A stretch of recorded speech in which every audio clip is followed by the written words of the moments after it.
Bonjour, mon nom est Daniel Green.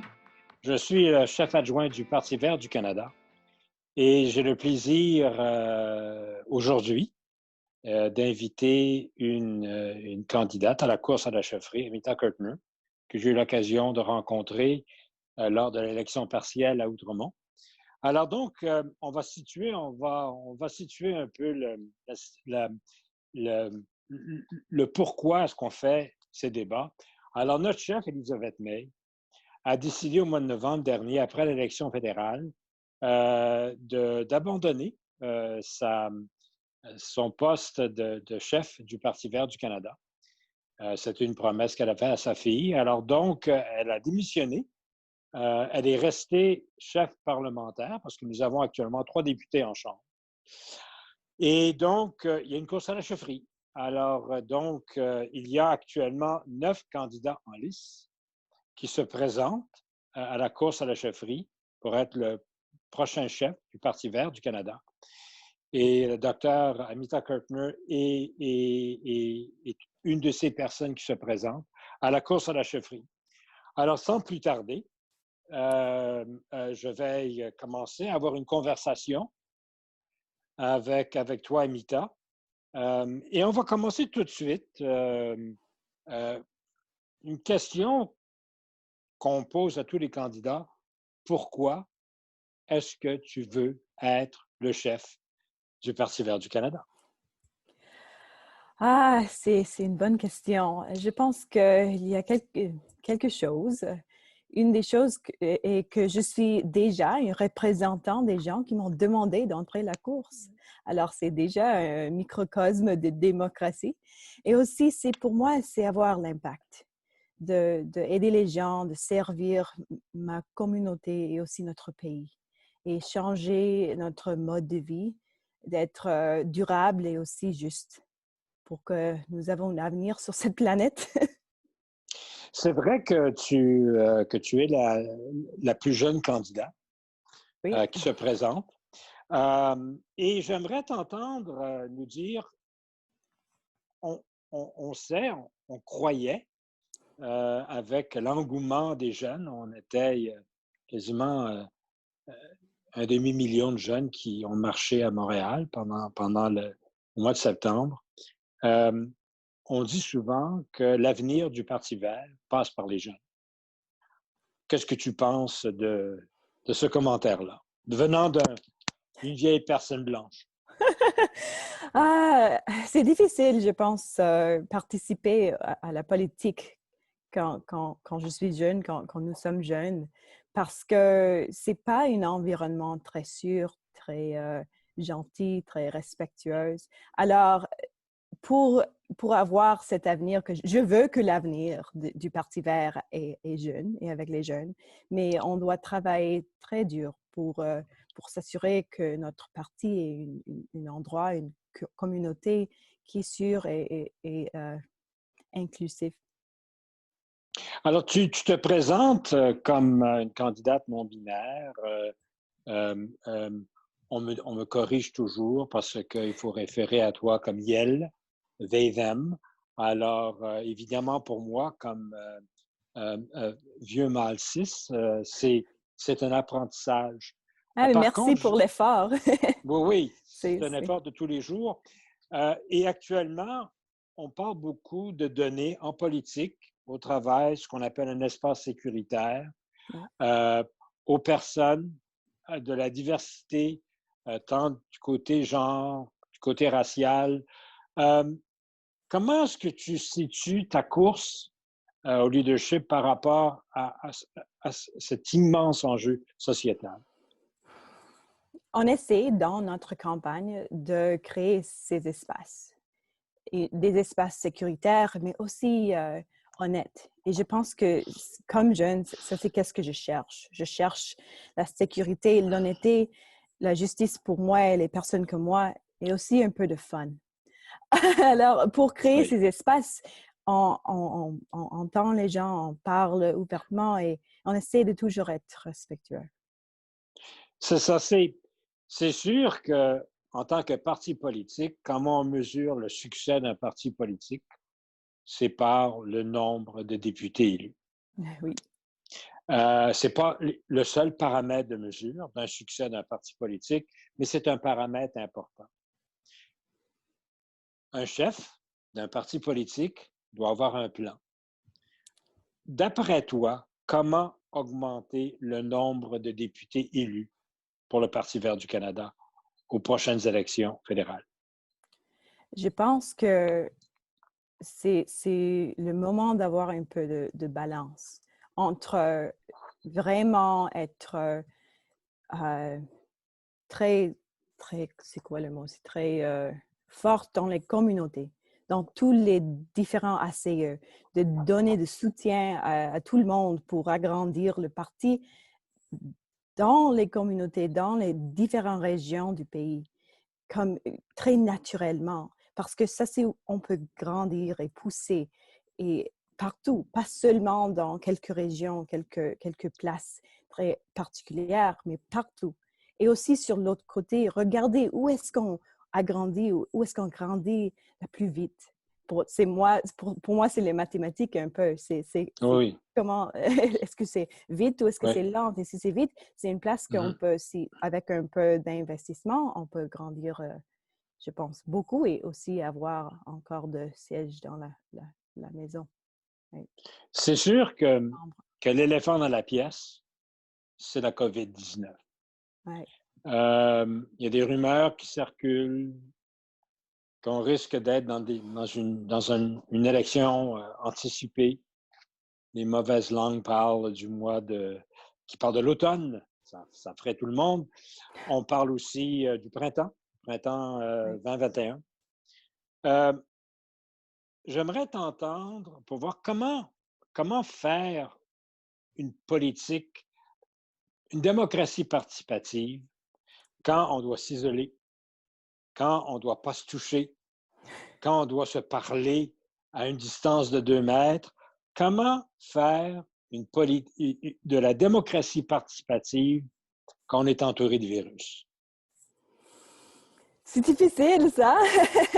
Quand j'ai annoncé ma candidature, c'était quelques jours avant l'annonce du pandémie. Ouais. Alors, ça changeait déjà ma campagne. Faire campagne électorale pendant la pandémie, c'est très difficile. C'est différent aussi. C'est difficile de lever des fonds et surtout parler avec tout le monde. Et c'est une bonne chance qu'on a le Zoom pour parler à tout le monde. Et pour la course à la chefferie, ça fonctionne. Ouais. Mais pour les élections, ça va être plus difficile. Alors, peut-être un peu de laisser des cartes à les portes, mais pas parler à les portes un peu, mais aussi, Il faut désinfecter les cartes.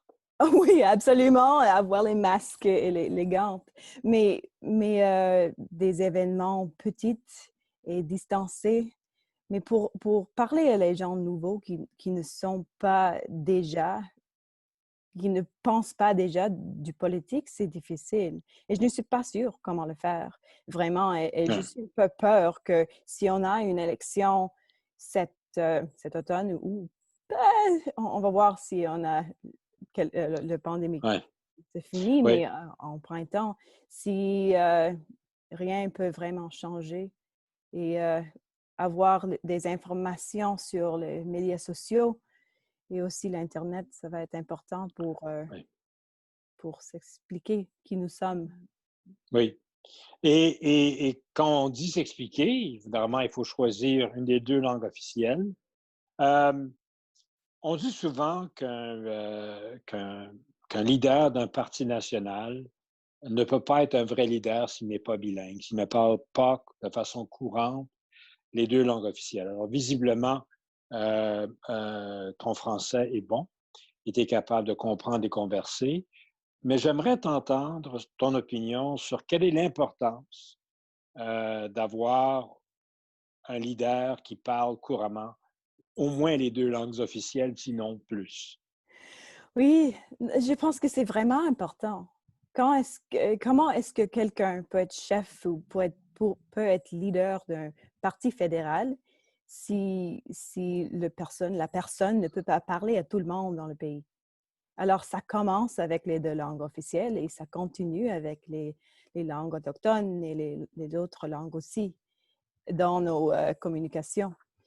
Mais Ouais, c'est aussi important dans notre parti pour oui, faire nos affaires en français, être oui, vraiment bilingue. Et oui. moi, ou non, mon français n'est pas parfait, mais j'essaie de pratiquer beaucoup et apprendre le vocabulaire nécessaire pour la politique. En tout cas, si tu deviens leader, tu vas beaucoup pratiquer ton français. Oui, Euh, alors, donc, on s'entend euh, pour être un leader efficace dans la démocratie, un leader doit normalement avoir un siège à la Chambre des communes. oui. Si tu es élu comme leader du Parti vert, c'est quoi tes intentions de te présenter dans une élection partielle? Serais-tu prêt, par exemple, à te présenter? Je sais que tu viens de la Colombie-Britannique. Euh, Serais-tu prêt à te présenter quelque part d'autre au Canada pour obtenir un siège s'il le faut? Oui, absolument. Mais c'est aussi pas seulement ma décision. Je pense que les membres, s'ils veulent que je ne me présente pas, je ne vais pas me présenter. Mais parce que je pense que pour nous, comme Verts, la représentation est la plus importante. Alors, s'il y a quelqu'un qui est vraiment une représentante de la communauté, c'est plus important. Mais, Ouais. absolument, oui. OK. Alors donc, il est clair euh, que, que tu risques, parce qu'il va seulement avoir un chef d'élu, advenant que les membres du parti décident de ne pas voter pour toi, dans une majorité assez forte pour que tu deviennes leader. Il y a 2 questions. Vas-tu continuer? Et de 2, quel genre de candidat est-ce que tu pourrais appuyer, sans évidemment nommer un nom, mais quel genre de candidat penses-tu qui serait idéal pour être le leader du Parti vert du Canada? Quand je pense de leadership, je cherche pour quelqu'un qui est là pour servir les autres et qui est dédié à la justice, qui est Oui. motivé par cœur, mais non par l'ambition. Alors ça, c'est qu'est-ce que je cherche. Et si je ne gagne pas, oui, je vais toujours travailler pour les choses qui sont importantes pour moi et pour notre pays, pour notre avenir.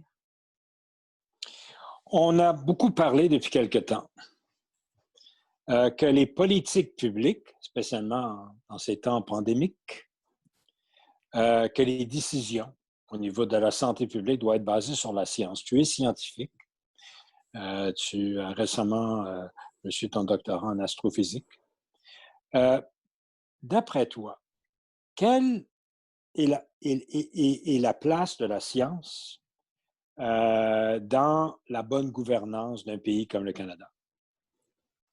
C'est extrêmement important. Et je pense spécialement dans ce moment quand nous faisons face à ces crises, la crise climatique, cette crise de la pandémie qui est une crise de santé et aussi la crise de la santé mentale. Toutes ces crises Oui. ont besoin de la science. Et quand je regarde les lois, le gouvernement, je ne pense pas qu'ils vraiment suivent la science. Et c'est temps d'avoir des voix scientifiques. Euh, on dit souvent que, parce qu'on veut tenter de connaître la personne qui va nous représenter, euh, parle-nous un peu de ton enfance, de tes ambitions, du pourquoi est-ce que tu as décidé d'aller en astrophysique. Oui. Parle-nous un peu, c'est qui Amita Cotman? Quand j'étais très petite, j'étais déjà passionnée de la nature et de les mystères de notre univers. Et je pense que c'était quand j'avais seulement 8 ou 9 ans, j'ai décidé que je voulais devenir astrophysicien. Et Mhm. maintenant, là, je suis là. Mais aussi, c'était parce que j'étais très curieux des mystères, des grands mystères, de Ouais. l'espace, de l'océan, des détails de l'écologie, choses comme cela. Et je pense que après d'être astrophysicien pendant beaucoup d'années, je veux maintenant protéger ma maison, cette terre. Et c'est une belle chose et nous avons une belle chance de vivre ici. On dit souvent que des fois, on pose la question à un leader politique, euh, euh, quelles sont les personnes qui t'ont influencé le plus dans ta vie? Euh, un professeur, un parent, un ami, sans nécessairement nommer des noms, mais un genre de qualificatif. Euh, Quelles sont les personnes qui t'ont beaucoup influencé dans ton parcours? Récemment, c'était vraiment mon professeur à l'université parce qu'on a parlé beaucoup de notre monde, des problèmes, la Mhm. philosophie, la justice et OK. la politique, les politiques de l'intelligence artificielle et la technologie aussi. Mais Mhm. avant ça, c'était vraiment ma mère. Quand j'étais petit, elle m'a introduit à la nature, à Mhm. avoir une passion, mais c'est pas seulement une passion, mais aimer vraiment, adorer les choses naturelles et avoir une vie qui est légère sur notre environnement. Elle était verte, vraiment. Alors, c'est très bien. Écoute, moi, je n'ai plus de questions. Est-ce que tu as un mot de la fin que tu voudrais que nos membres entendent? Euh, je te Oui, laisse mais une minute ou 30 secondes, comme tu veux. d'accord. C'est intéressant faire campagne pendant une pandémie, mais notre équipe est très, très bon et nous avons un peu de fun ici chaque Oui. jour ensemble. Alors, je vous invite tous à nous rejoindre dans notre campagne ou seulement si vous voulez parler de la politique, les politiques de ma plateforme, mon plateforme. S'il vous plaît, consultez amitakutner.ca ou envoyez un courriel à info@amitakutner.ca. C'est très bien. Alors, merci infiniment, Amita, d'avoir passé un peu de temps cet après-midi avec moi et de parler de toi et tes ambitions et ta philosophie de la vie et ta philosophie politique. Merci beaucoup, Amita. Alors, je rappelle aux membres qu'on a encore deux mois et demi, peut-être un peu moins, dans cette course au leadership. Il y a 9 candidats. Euh, euh, le candidat, la candidate va être choisie début octobre, 2-3 octobre. Il va y avoir un vote en ligne. Alors, on invite tous les membres, en règle du Parti vert, de voter pour votre candidat de votre choix en attendant. J'invite aussi à tous les membres d'aider le candidat de votre choix. Euh, Nous avons élevé, la barre est quand même assez haute au niveau du financement qu'on demande aux candidats de prouver, de maintenir pour leur permettre de continuer dans la course au leadership. Alors, appuyez financièrement le candidat de votre choix. Merci, Amita. Merci aux vidéos spectateurs et bonne chance à toi, Amita. Merci, Daniel.